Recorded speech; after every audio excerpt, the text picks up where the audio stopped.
Hamdan wa syukran lillah, asyhadu an la ilaha illallah wahdahu la syarikalah, wa asyhadu anna Muhammadan abduhu wa rasuluh, amma ba'du.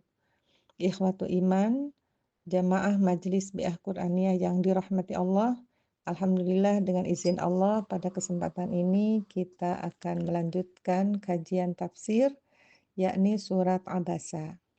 Sebelumnya ada beberapa hal yang perlu diketahui tentang surat Abasa. Yang pertama, surat Abasa termasuk kategori surat Makkiyah, yakni surat yang diturunkan sebelum hijrah dan ditandai dengan ayat-ayatnya yang pendek.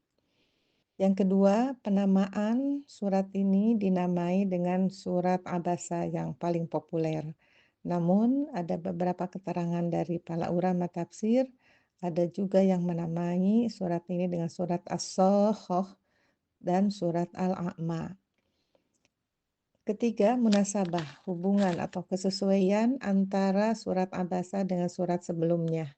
Surat Abasa terletak setelah surat An-Nazi'at. Dalam surat An-Nazi'at, di akhir, khususnya pada ayat 45, bahwa tugas utama Nabi Muhammad adalah memberi peringatan kepada orang yang takut tentang hari bangkit. Dengan ayatnya, A'udzubillahi minasyaitonirrajim, innama anta mundziru man yakhshaha. Hanyalah engkau itu pemberi peringatan pada orang yang takut dengan hari bangkit. Maka pada surat Abasa yang seharusnya semestinya Nabi terus konsisten untuk memberikan peringatan, pada surat Abasa ada kecenderungan Nabi berpaling atau bermuka masam untuk memberi peringatan kepada yang datang yang sudah jelas dia ingin mendapatkan pelajaran dari Nabi. Selanjutnya adalah asbab nuzul. Surat ini diturunkan berdasarkan peristiwa berkaitan dengan Nabi Muhammad pada saat itu sedang menerima tamu dari tokoh-tokoh Quraisy yang dipimpin oleh Walid Al-Mughirah, yang para pembesar atau pemimpin orang-orang Quraisy berkunjung datang kepada Nabi, dan Nabi bersemangat untuk memberikan peringatan. Yang jelas-jelas mereka itu menolak untuk masuk Islam. Di tengah-tengah Nabi sedang menerima tamu, maka datanglah Ibnu Umi Maktum, seorang yang tunanetra, berkali-kali menyampaikan kepada Nabi untuk memberikan nasihatnya kepada dirinya. Dan Nabi pada saat itu tidak merasa nyaman dengan permintaan Abdullah bin Umi Maktum untuk menyampaikan hal-hal yang berkaitan dengan nasihat-nasihatnya, sehingga Nabi memalingkan mukanya dan bahkan terlihat bermuka masam, sehingga ayat ini turun sebagai teguran halus kepada Nabi Muhammad SAW.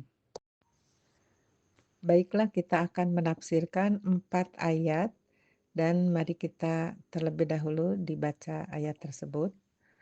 A'udzu billahi minasy syaithanir rajim. Bismillahirrahmanirrahim.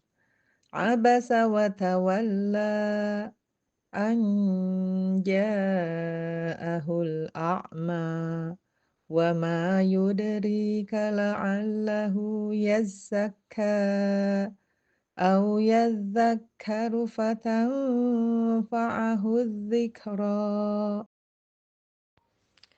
Abasa wa tawalla, artinya dia bermuka masam dan dia berpaling. Ayat ini menggambarkan perasaan marah karena tidak suka terhadap seseorang atau sesuatu. Ayat ini ditujukan kepada Nabi sebagai teguran. Adapun kalimat yang digunakan pada ayat pertama ini dengan menggunakan dhamir ghaib, yaitu abasa. Dia bermuka masam, dia berpaling. Sementara ini bersifat teguran, Biasanya menegur itu ditujukan kepada orang yang ada di hadapannya atau dengan menggunakan dhamir mukhatab, seperti abasta atau tawallaita. Akan tetapi tidak demikian pada surat ini, menggunakan dhamir ghaib. Mufasir menjelaskan bahwa teguran itu bersifat sangat halus, tidak diarahkan secara langsung. Bahkan Sayyid Qutb menjelaskan bahwa eh, uslub pada ayat pertama ini atau kalimat eh, teguran ini menunjukkan bahwa penghormatan Allah kepada Nabi Muhammad, sekalipun dalam bentuk teguran, Allah sangat menghormati Nabi Muhammad Shallallahu Alaihi Wasallam. Adapun penyebab dari teguran ini karena diterangkan pada ayat 2, anja'ahul a'ma, karena datangnya kepada beliau seorang yang tunanetra. Inilah yang menyebabkan marahnya atau bermuka masamnya Rasulullah karena kedatangan Al-A'ma, yang dimaksud adalah Abdullah ibnu Ummi Maktum. Beliau adalah seorang sahabat yang tunanetra. Datang kepada Nabi bersamaan dengan Nabi sedang kedatangan tamu para pembesar, para pemimpin Quraisy, sebagaimana diterangkan dalam Asbab Nuzul. Nabi sangat berharap kedatangan tamu ini kesempatan berdakwah untuk supaya para pemimpinnya masuk Islam, sehingga selanjutnya para pengikutnya akan mudah masuk Islam. Bersama dengan itu Rasulullah Ibnu Ummi Maktum mendatangi Rasulullah dengan tujuan ingin menanyakan kepada Nabi sebagaimana dinyatakan di dalam Asbab Nuzul, qala ya Rasulullah alimni mimma 'allamakallah. Wahai Rasulullah, ajarkan kepadaku apa yang telah diajarkan kepadamu. Dan itu dilakukan berkali-kali. Karena Ibnu Ummi Maktum tidak tahu apa yang sedang dilakukan Nabi dengan para tamunya. Maka perasaan itulah yang menyebabkan Nabi tidak senang, tidak suka kepada Ibnu Ummi Maktum yang dirasa terganggu. Nabi sedang menyampaikan hal-hal yang penting, maka Ibnu Ummi Maktum datang kepada Nabi bersamaan untuk meminta nasihat.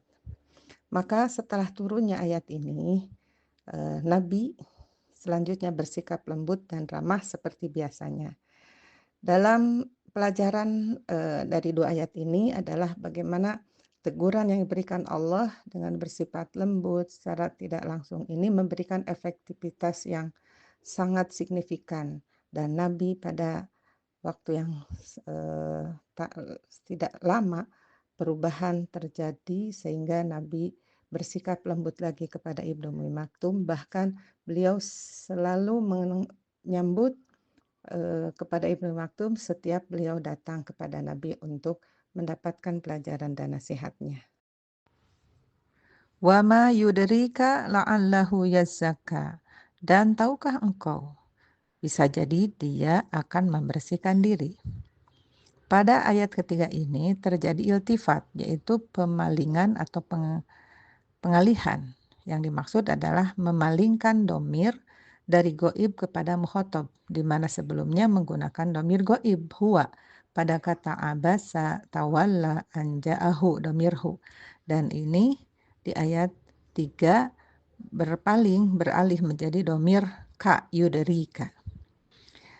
Ma yudrika adalah istifham inkari, kalimat bertanya yang tak memerlukan jawaban, akan tetapi bermakna untuk menyampaikan ada rasa ragu. Tahukah kamu, tahukah engkau wahai Muhammad, siapa yang datang adalah Ibnu Ummi Maktum dengan sikap yang berpaling dan muka yang tidak berseri-seri. Tahukah siapa yang datang itu? Maka pertanyaan ini tidak perlu dijawab karena Nabi Muhammad sudah mengenal baik siapa Ibnu Ummi Maktum. Bahkan selalu hadir dalam majelis, kemudian seorang yang diangkat muadzin oleh Nabi. Maka ketika pertanyaan ini disampaikan, dhamir yang digunakan adalah dhamir mukhatab, seakan Allah menegur langsung kepada Nabi, di mana sebelumnya dengan teguran yang cara halus, dengan dhamir yang gaib, pada saat ingin mengklarifikasi, maka Nabi dihadirkan dengan dhamir mukhatab, yaitu dhamir ka. Ini untuk membangun komunikasi. Tidak lain adalah maksud dari istifham ini untuk menyadarkan Nabi dengan menghadirkan pikiran dan ingatan Nabi tentang siapakah Ibnu Ummi Maktum itu, yang seharusnya tidak diperlakukan demikian. Mengapa? La'allahu, bisa jadi dia Ibnu Ummi Maktum datang kepada Nabi. La'alla adalah kalimat yang menunjukkan sesuatu yang kemungkinan besar terjadi. Jadi datangnya Ibnu Ummi Maktum itu adalah yazakka, asal dari kata yatazakka, ingin membersihkan diri dengan semaksimalnya. Kemudian bisa jadi dia sedang punya masalah, ingin ada solusi, maka dia